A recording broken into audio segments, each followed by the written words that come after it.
Frazier.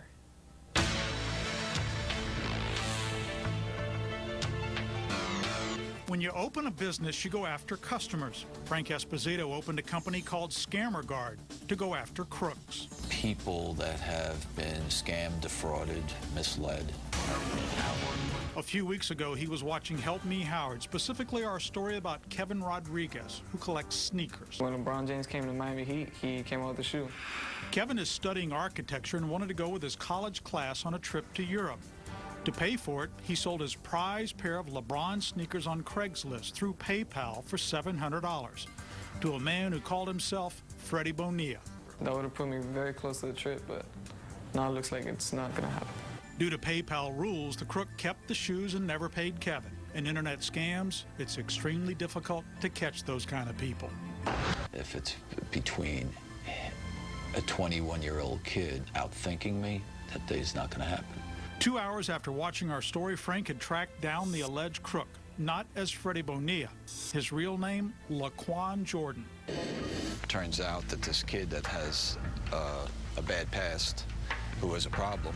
All right, let's go. We went with Frank to Deltona, Florida, where the sneakers had been shipped. No one answered. Frank and his private investigator then went next door. Sometimes it's good to be lucky. That they signed for? With those shoes. Oh, wow. Laquan's uncle owned the house and was letting Laquan stay there till he got his life back in order. So he sells he sells Highline sneakers? Yeah, he sells like on the internet. On the internet. Yeah. The woman at the address where the shoes were shipped works all day. According to the uncle, named Dion, when Laquan saw a FedEx delivery, he walked over and signed for the shoes. He came under that name, Freddie Bonilla. Dion says Laquan wore out his welcome and left, taking several boxes of new sneakers, including Kevin's LeBron sneakers. These cats came to my house with video and everything, bro. Dion called Laquan's father in Chicago. And let me tell you what's going on.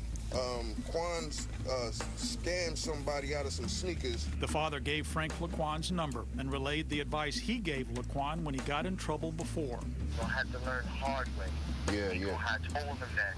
Let me find Laquan. Over the next few days, Frank exchanged texts with Laquan, who promised to return the LeBron sneakers and had the audacity to complain about the way they were shipped to him.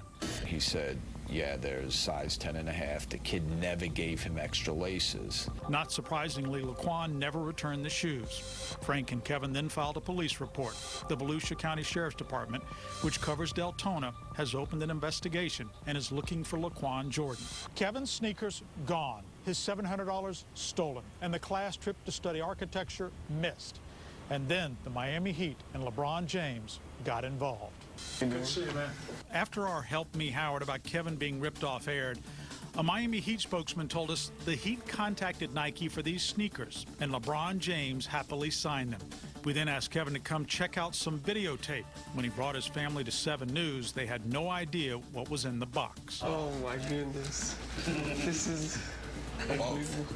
Kevin's a sneaker collector. To get a pair of LeBron's newest shoes, both signed by one of the biggest athletic stars in the world, will leave a collector speechless. I'm shaking right now. This is unbelievable. Thank you, guys. Very welcome. A crook ripped Kevin off and blocked him from going on a college trip. A fellow who goes after scammers. And a superstar basketball player cared enough to then get him autographed sneakers that are priceless to him. Thank you so much. I can't believe that he heard. Thank him a lot. Sadly, the internet crooks usually win. Thank you Special. so much. All right. But fortunately, not this time. I'm Patrick Frazier, 7 News. Oh, yay! Yeah, huh? We love a happy ending. That is nice. That's That's nice. fantastic. Thank you all.